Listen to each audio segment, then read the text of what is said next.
ओम नमस्ते गणपतये त्वमेव प्रत्यक्षमसि त्वमेव केवलं कर्तासि त्वमेव केवलं धर्तासि त्वमेव केवलं हर्तासि त्वमेव कल्पितं ब्रह्मासि त्वं साक्षादात्मासि नित्यं हृतं वच्मि सत्यं वच्मि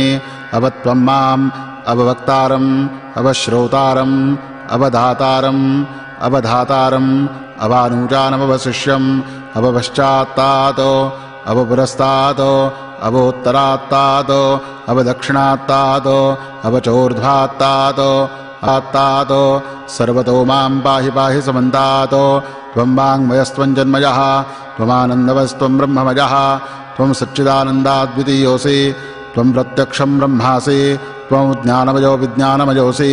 सर्वं जगदिदं त्वत्तो जायते सर्वं जगदिदं त्वत्तस्तिष्ठति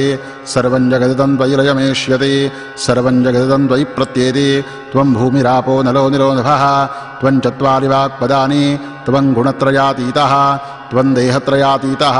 त्वं कालत्रयातीतः त्वं मूलाधारस्थितोऽसि नित्यं त्वं शक्तित्रयात्मकः त्वां योगिनो ध्यायन्ति नित्यं त्वं ब्रह्मा त्वं विष्णुस्त्वं रुद्रस्त्वम् इन्द्रस्त्वम् अग्निस्त्वं वायुस्त्वं सूर्यस्त्वं चन्द्रमास्त्वं ब्रह्मभूर्भुवस्वरों गणादिं पूर्वमुच्चार्य वर्णादिं तदनन्तरम् अनुस्वारः परतरः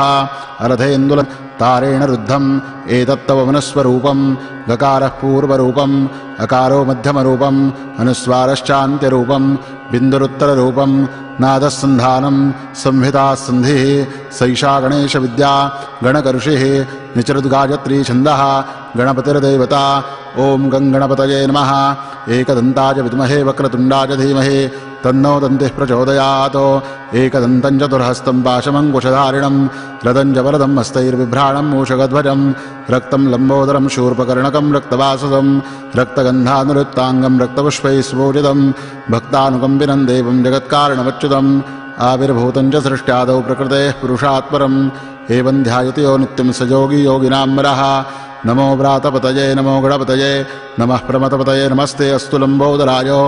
एकदन्ताय विघ्ननाशिने शिवसुताय श्रीवरदमूर्तये नमः।